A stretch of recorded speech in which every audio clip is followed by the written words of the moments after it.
Story 1. The car that stayed behind us. Road trips are supposed to represent freedom. Endless highways, late-night conversations, gas station coffee, and the feeling that the world stretches endlessly in every direction. But when you're hundreds of miles from the nearest city, surrounded by darkness, even another vehicle on the road can become unsettling. The following incident took place in rural Montana during the summer of 2024, and according to the two friends involved, one car remained behind them for far longer than should have been possible. 24-year-old Ryan Cooper and his longtime friend, Jake Sullivan, planned a 3-day road trip from Spokane to Yellowstone National Park. Nothing complicated, just camping equipment, playlists, and too many snacks. They left Washington shortly after noon. By evening, they'd crossed into Montana. The further east they traveled, the emptier the roads became. Towns grew smaller. Gas stations became scarce. Eventually, the highway felt almost abandoned. Around 10:30 p.m., heavy rain began falling. Nothing dangerous, just enough to reduce visibility and force them to slow down. Jake drove while Ryan handled directions. At approximately 11 p.m., Ryan noticed headlights behind them. One vehicle, far in the distance. No big deal. The road remained straight for miles. Naturally, somebody else would be traveling the same route. The car stayed behind them for nearly 20 minutes, maintaining the same distance, never gaining, never falling back. Eventually, Ryan pointed it out. Jake laughed. Middle of nowhere, bro. Of course somebody's behind us. Fair enough. Another hour passed. The rain continued. The highway remained empty. Still, the same headlights followed. Always visible. Always the same distance away. At midnight, they stopped at a small gas station outside a town called Livingston. Only 2 pumps remained open. The convenience store lights flickered overhead. Ryan expected the car to pass, or stop, or disappear entirely. Instead, the headlights remained parked on the opposite side of the highway. Engine running, motionless. Neither friend could clearly see the vehicle itself. Only the lights. Waiting. Jake joked about it. Probably another tourist heading to Yellowstone. But Ryan felt uneasy, because during the 15 minutes they spent inside the store, the vehicle never moved. Not once. When they pulled back onto the highway, the headlights followed again. Same distance, same speed. The pattern continued for another hour. Around 1:15 a.m., Jake intentionally exited onto a smaller county road, a route their GPS suggested as a shortcut. The turn added nearly 20 minutes, but cut through open farmland. No businesses, no towns, nothing. Surely the other driver would continue straight. Instead, the headlights turned with them. Silence filled the car. Neither man laughed this time. The road narrowed. Fields stretched endlessly into darkness. And behind them, the same vehicle maintained its distance. Never closer, never farther. At exactly 1:43 a.m., Ryan checked the rearview mirror again. His stomach tightened, because for the first time all night, the headlights were gone. Completely gone. No turns, no side roads, nothing but darkness. Relieved, both assumed the driver had finally changed direction. Then Jake glanced toward the side mirror and quietly said 4 words. How did he get there? Ryan turned. The headlights now appeared beside them, traveling on a parallel dirt road that shouldn't have existed. The headlights now appeared beside them, traveling on a parallel dirt road that shouldn't have existed. Ryan stared through the passenger window. Nothing but open farmland surrounded them. No fences, no houses, and definitely no road. Yet somehow, a pair of headlights moved perfectly alongside their vehicle, keeping the exact same speed. The realization sent a wave of panic through both men. Jake immediately accelerated.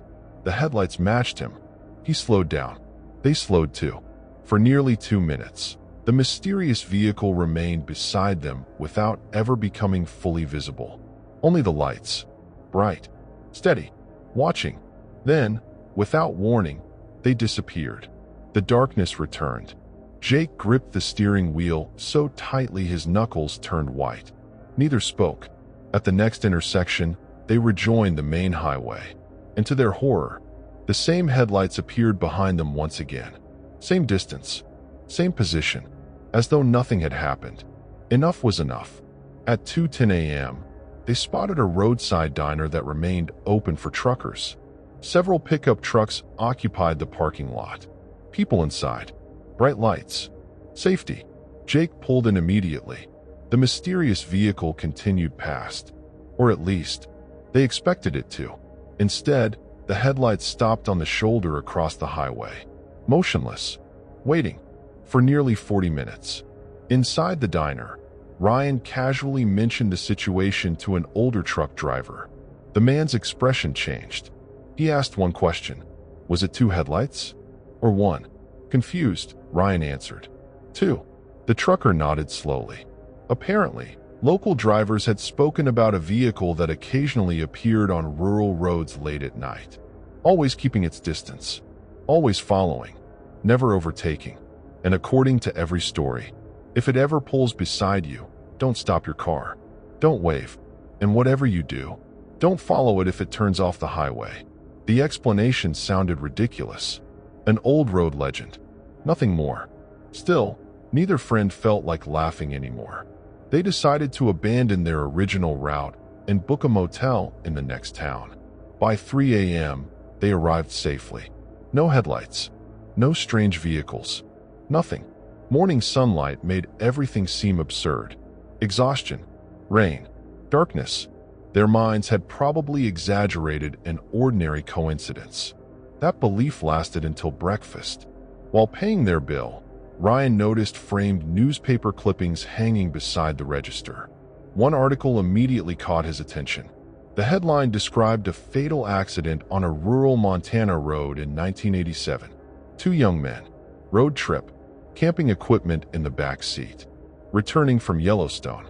Their vehicle had collided with a truck after reportedly trying to avoid another car traveling beside them on a dirt road that didn't exist.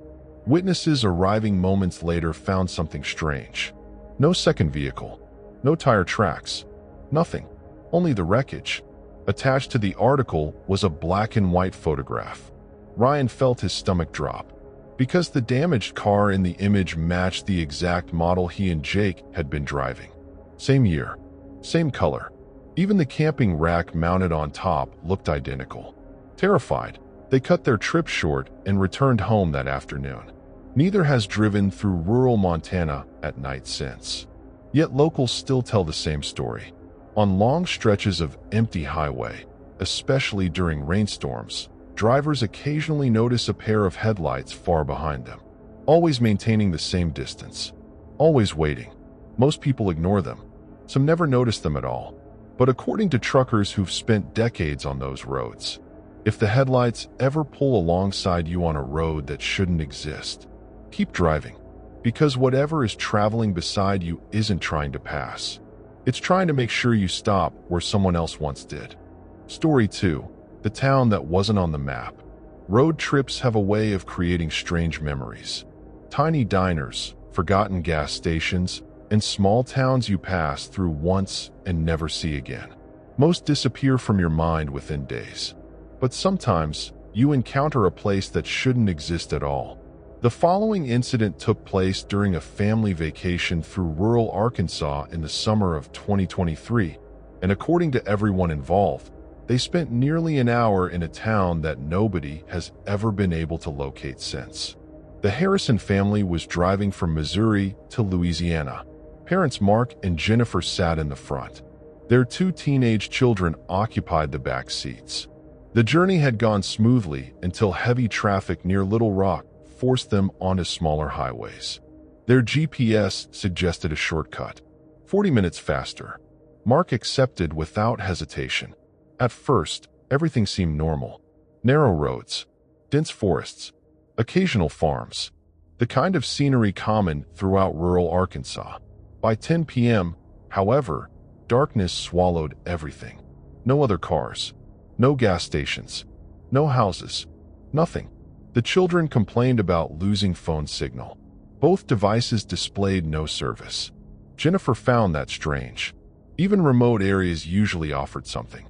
Still, they continued. Around 11:20 p.m., a sign appeared beside the road. Welcome to Ashwood. Population 412. None of them had heard of it. The town wasn't on their GPS. No upcoming turns appeared on the screen. Yet the road led directly into it. Relieved, Mark decided to stop for fuel and snacks. The place looked ordinary enough. A main street, small brick buildings, an old diner, a gas station. Streetlights illuminated everything with a soft yellow glow. The unsettling part was the silence. No music, no conversations, no moving vehicles, nothing. Despite the lights being on, nobody seemed awake. The gas station stood open. Its sign buzzed faintly in the darkness. Mark stepped out alone while Jennifer stayed with the kids. Inside, he found shelves fully stocked. Fresh coffee brewing. The cash register running. But no employee. He called out. Nothing. The back office remained empty. The bathroom stood vacant. No signs of anyone leaving in a hurry. Just nobody. Uneasy, Mark returned outside. That's when Jennifer pointed toward the diner across the street. Several people sat inside, perfectly still, not eating, not talking, simply sitting at their tables, watching the windows. The family fell silent, because every single person inside appeared to be looking directly toward their car, and not one of them had moved since they first noticed them. Then, all at once, the streetlights flickered on. Then, all at once, the streetlights flickered on, not one by one, all together. Every lamp on the main road suddenly illuminated at full brightness. The timing felt wrong, almost deliberate, and the people inside the diner never moved. They simply continued staring. Jennifer quietly told Mark to leave. Immediately. No snacks, no fuel, just go. Nobody argued. The moment Mark started the engine, something even stranger happened. The old radio, which had been silent for nearly an hour, suddenly came to life. A local station crackled through the speakers. Soft country music played for several seconds. Then a man's voice interrupted. Travel advisory for Ashwood residents. Please remain indoors after midnight. The broadcast ended. The music resumed. Ryan, the oldest son, pulled out his phone. Still no signal. Yet somehow, the radio worked perfectly. Mark slowly drove toward the far end of town. The road continued straight. No intersections. No alternative routes. As they passed the diner, every person inside remained exactly where they had been. Motionless. Watching. Then Jennifer noticed something that made her blood run cold. The people weren't looking at the car. They were looking past it, toward the road behind them. Mark checked the rearview mirror. Nothing. Just darkness. At the edge of town stood another welcome sign. Except this one read, "Thank you for visiting Ashwood. Come back soon." The moment they passed it, every streetlight behind them went dark. Simultaneously, the town vanished into blackness. No lights, no buildings, nothing, only forest. Mark kept driving. Nobody spoke for nearly 20 minutes. Eventually, phone service returned. Relieved, Jennifer opened her Maps application. No Ashwood, no nearby towns matching the name. Nothing. Assuming a technical error, they stopped at a 24-hour truck stop shortly after midnight. The cashier, an older local man, immediately recognized the road they'd come from. When Mark mentioned Ashwood, the man's expression changed. He quietly asked where exactly they'd seen it. The description matched an area of state highway abandoned decades earlier. According to him, no town existed there, at least not anymore. Curiosity eventually got the better of Mark. The following morning, he searched online archives. What he discovered unsettled the entire family. Ashwood had once been a small logging community. Population 412, exactly as the sign had stated. In 1978, severe flooding destroyed much of the town. Residents relocated. Businesses closed. The community officially dissolved. Modern maps removed it entirely. One old newspaper article included a black and white photograph of Main Street. The diner, the gas station, the exact buildings they remembered. Even the population sign looked identical. Nothing had changed. Not a single renovation. Not a single new structure. The image could have been taken the night before. Ryan noticed something else. The people sitting inside the diner photograph. Every table was occupied, and every person faced the windows, looking outward, exactly as they had seen them. Terrified, the family agreed never to take unknown shortcuts again. Years later, Mark attempted to find Ashwood while traveling through Arkansas for work. The coordinates led only to dense woodland. No roads, no buildings, no signs, nothing. Locals occasionally mention old stories about travelers encountering lights deep in the forest after dark. A town appearing where none should exist. Street lamps glowing at midnight. A diner filled with silent people waiting for something beyond the windows. Most dismiss the stories as legends, but the Harrison family still keeps one piece of evidence. A receipt from the gas station, printed with the words, Ashwood General Store. Population, 412. The date stamp reads July 18, 2023. And despite multiple attempts, no company, business registry, or government record has ever been able to explain how a store from a town abandoned nearly 50 years earlier managed to sell a bottle of water to a family simply passing through. Some roads take you somewhere new. Others take you somewhere that never truly left.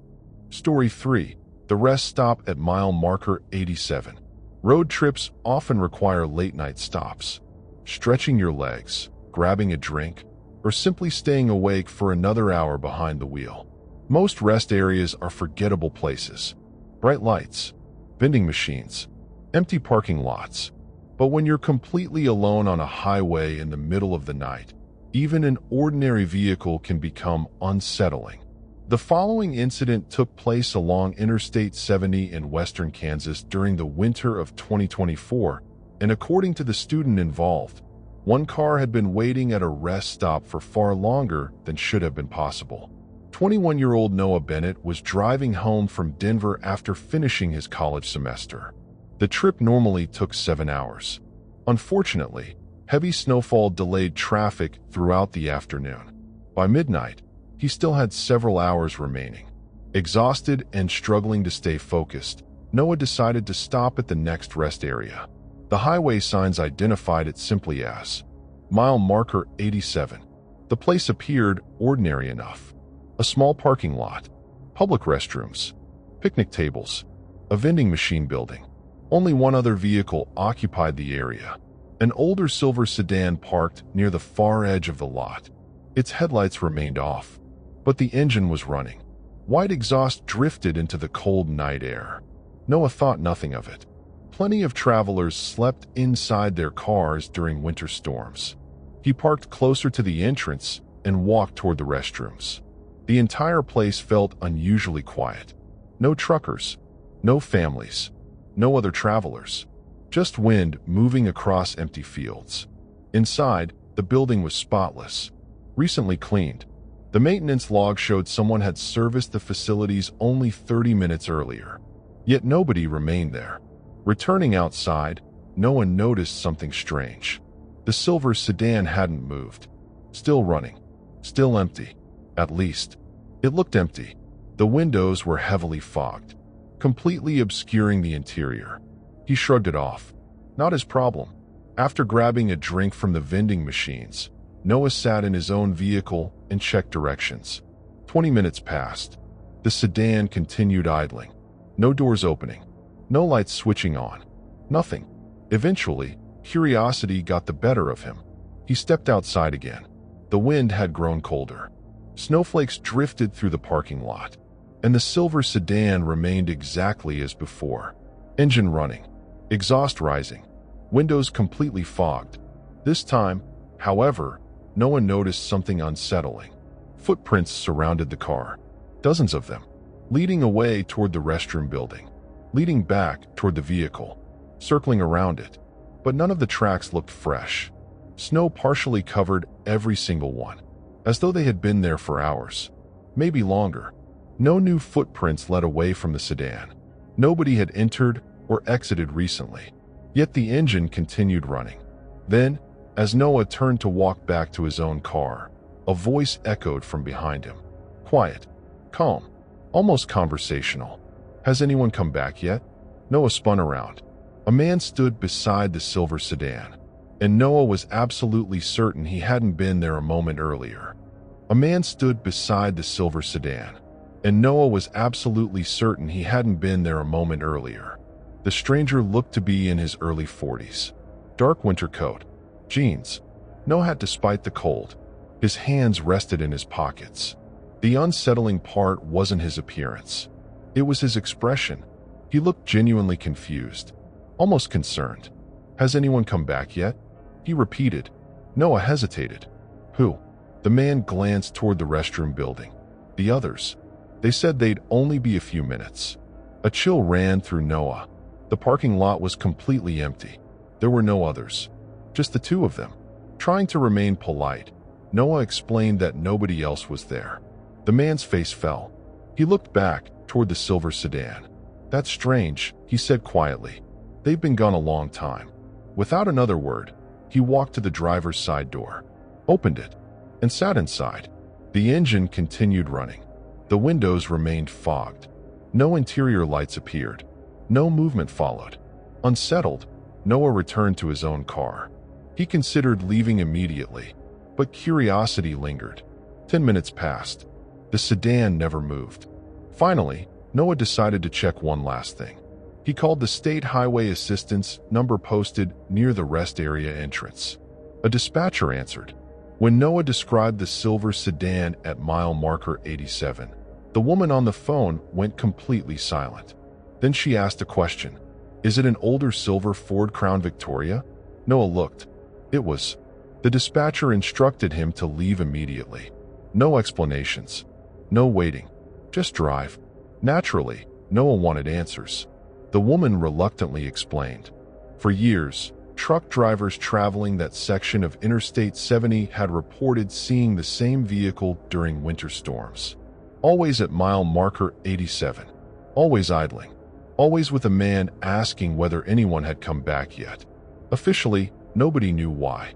Unofficially, everyone in the area knew the story. In January of 2006, a family of 4 stopped at that exact rest area during a severe blizzard. The father remained with the car while his wife and children walked toward the restroom building. A sudden whiteout reduced visibility to almost nothing. The family became separated. Rescue teams arrived hours later. The wife and children survived after reaching a maintenance station several miles away. But the father disappeared. No body. No evidence. Nothing. Witnesses claimed his vehicle remained running when authorities arrived. The engine had somehow continued operating for nearly 9 hours. Noah felt his stomach tighten. The timeline made no sense. The man he had spoken to looked exactly like someone waiting for family members to return. The dispatcher gave one final piece of advice. Don't look in your mirror when you leave. Noah didn't ask why. He simply started the car and pulled onto the highway. For nearly 20 miles, he kept his eyes forward. No mirrors. No second thoughts. Eventually, curiosity won. He glanced upward. The silver sedan followed behind him. Same distance. Same headlights. His heart nearly stopped. But after several seconds, the vehicle slowly faded into the falling snow. Gone. No exits. No passing lanes. Nothing. The next morning, Noah searched local news archives. An article from 2006 contained a photograph of the missing man. Dark winter coat. Same face. Same tired expression. The exact person he had spoken to.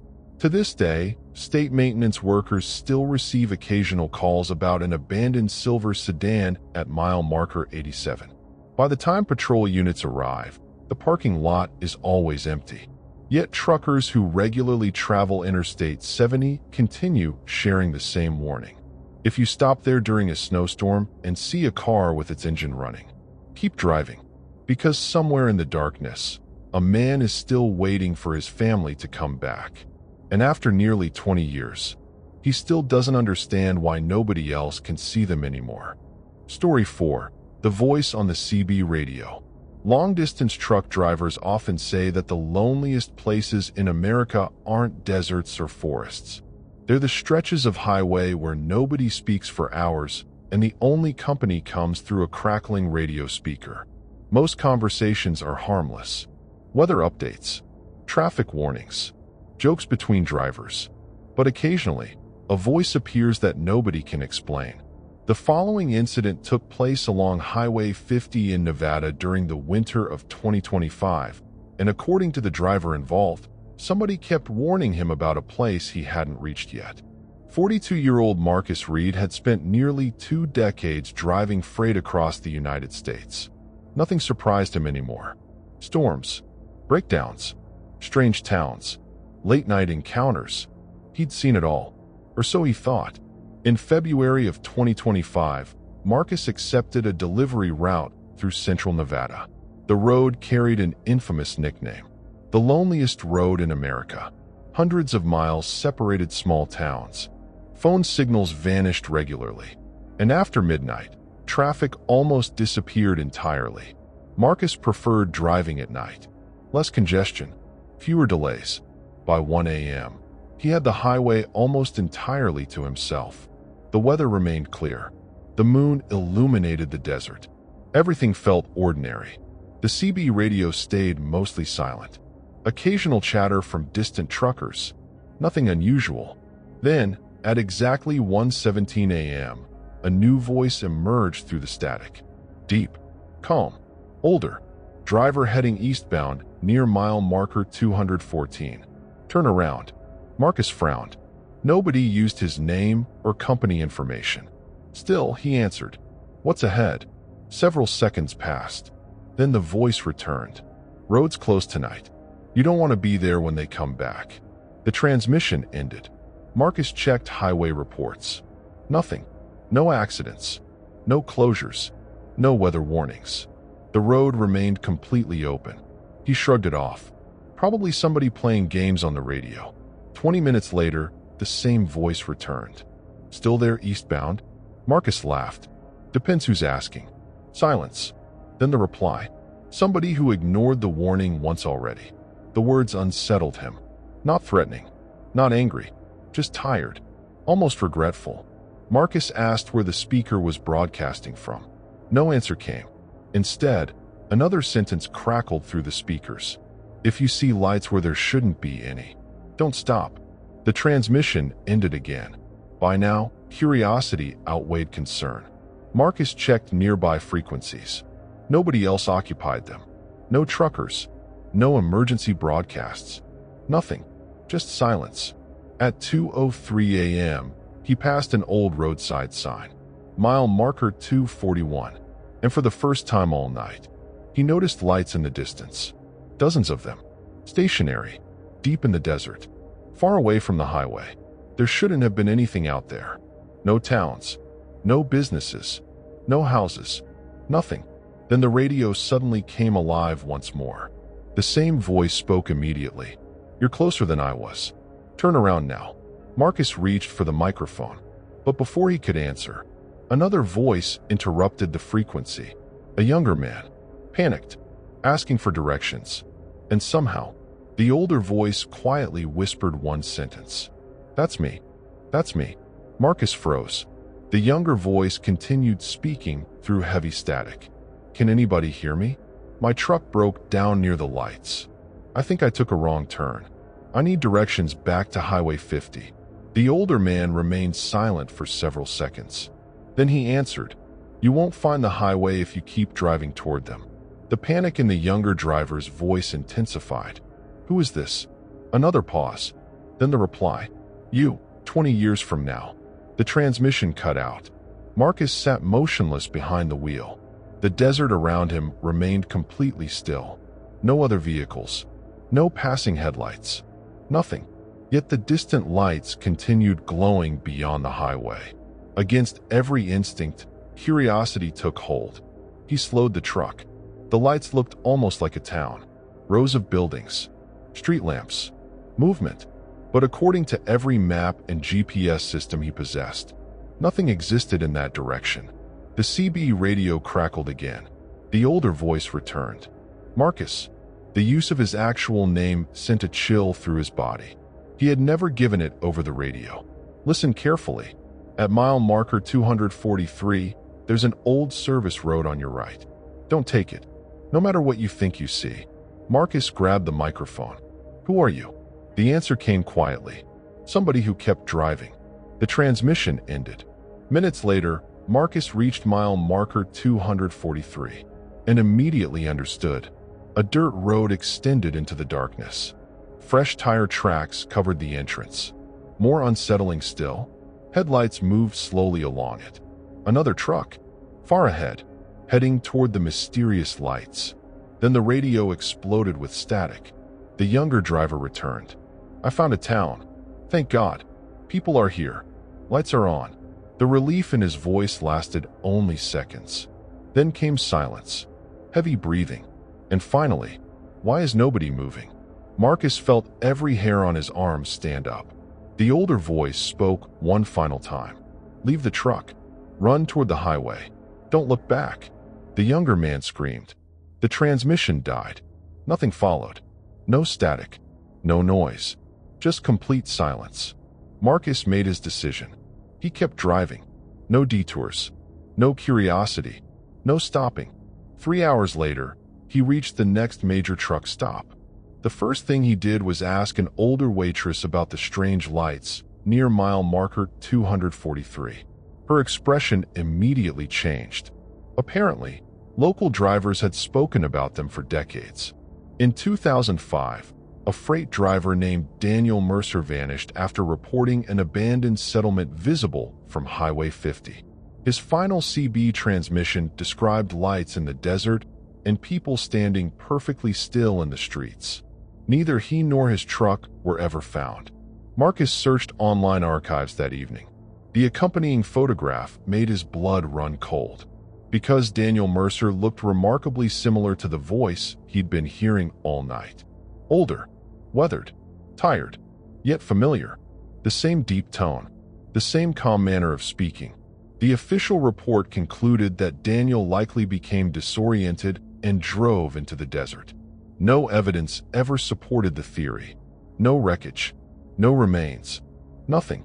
To this day, truckers traveling Highway 50 continue sharing the same warning. If an older man on the CB radio tells you to turn around, listen.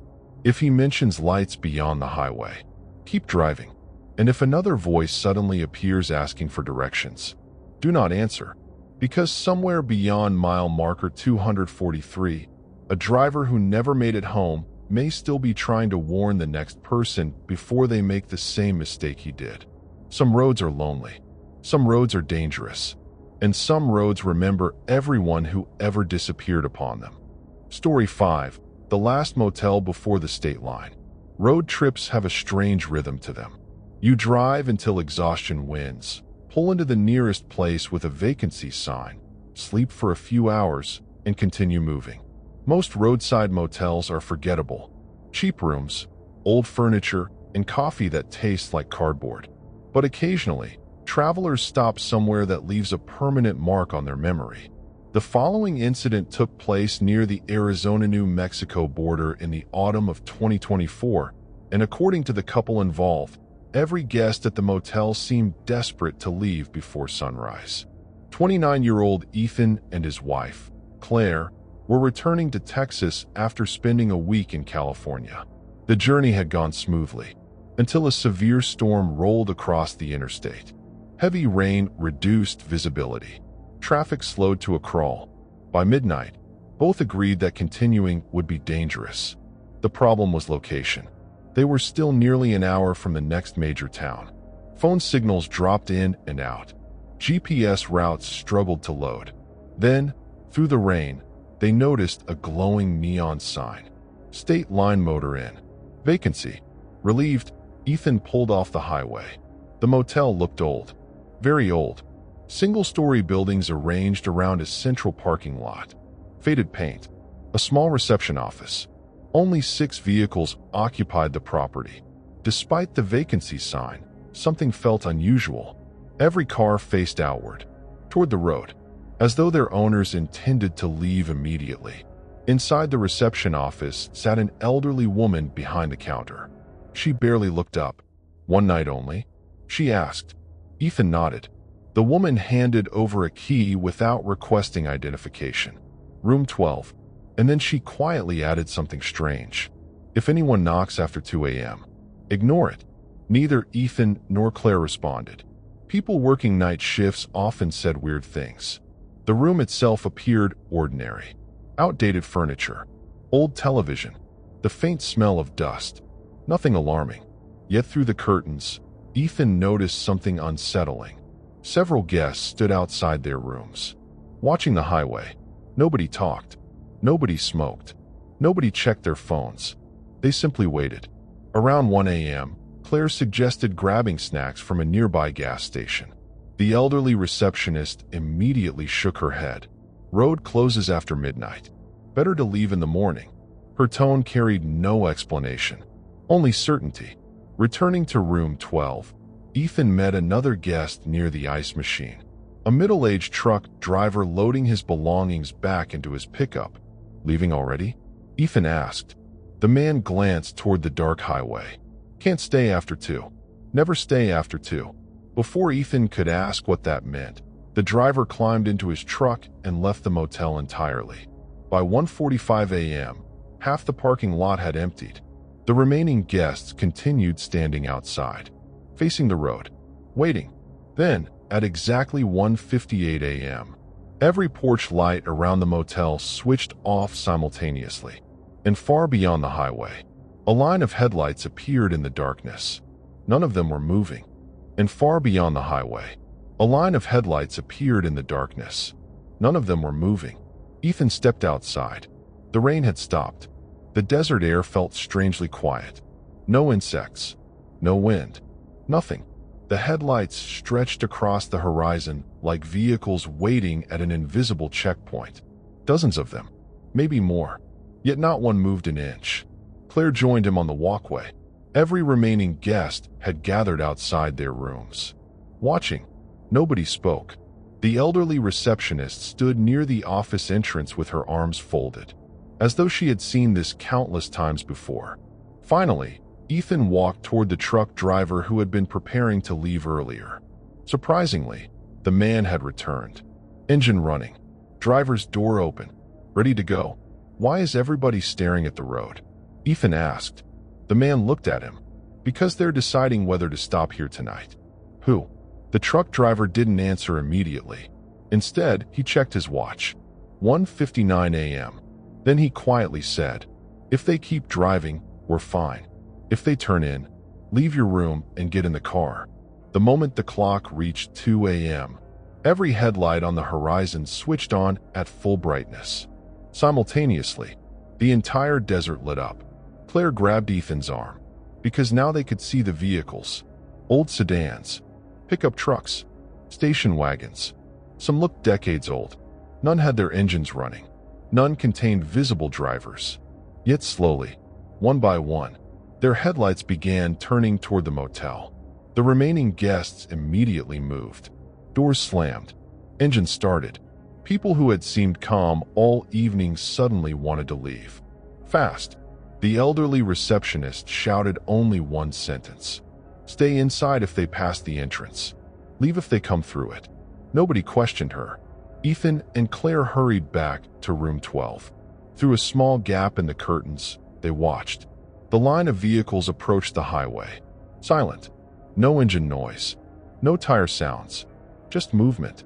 The first car reached the motel entrance and continued driving. The second did the same. Then the third. Relief spread through the parking lot until the fourth vehicle stopped. Its headlights pointed directly toward room 12. The driver's door slowly opened. Nobody stepped out. The truck driver across the lot immediately sounded his horn. The noise shattered the silence. And suddenly, the car continued moving, back onto the highway, following the others into the darkness. Within minutes, every headlight disappeared beyond the state line. The night returned to normal. People emerged from their rooms. Conversations resumed. Engines switched off, as though nothing unusual had happened. The elderly receptionist simply turned off the vacancy sign. Ethan demanded an explanation. The old woman sighed. According to local stories, a massive highway pileup occurred near the state border in 1973 during a severe dust storm. Over 20 travelers lost their lives. Many had been searching for the state line motor inn, a safe place to spend the night. Some never reached it. Since then, residents claimed that every autumn, the procession returned. Still driving, still searching. Most years they passed by. Occasionally, one of them stopped. Nobody stayed around to find out why. Morning sunlight transformed everything. The motel looked smaller, less mysterious. The fear of the previous night seemed impossible. Before leaving, Ethan asked a nearby gas station owner about the State Line Motor Inn. The man looked confused. "That place closed years ago," he said. "The building's abandoned. Has been since 2018. Certain he was mistaken, Ethan drove back toward the property. His stomach immediately dropped. The neon sign remained, but the motel itself sat empty. Broken windows, boarded doors, weeds growing through cracked pavement. No cars, no office, no elderly receptionist. Nothing. Only faded letters barely visible on the main sign. State Line Motor Inn. Closed. Claire still keeps the room key from room 12. An old brass key with the motel's name engraved on it. No modern key cards. No barcodes. Just metal. When they later researched the property, they discovered one final detail. The motel had permanently closed after its last owner died in 2018. An elderly woman who had managed the place alone for decades. The photograph attached to her obituary made both of them fall silent, because she was the exact woman who checked them in that rainy night. Road trips promise adventure, freedom, and memories that last a lifetime. But somewhere between state lines, forgotten highways, and lonely motels, there are places that refuse to move on with the rest of the world. If these stories unsettled you, make sure to subscribe, turn on notifications, and let me know which road trip encounter disturbed you the most. And if you ever see a vacancy sign glowing in the middle of nowhere after midnight, remember one thing. Sometimes the safest place to stop is the one everyone else is trying to leave.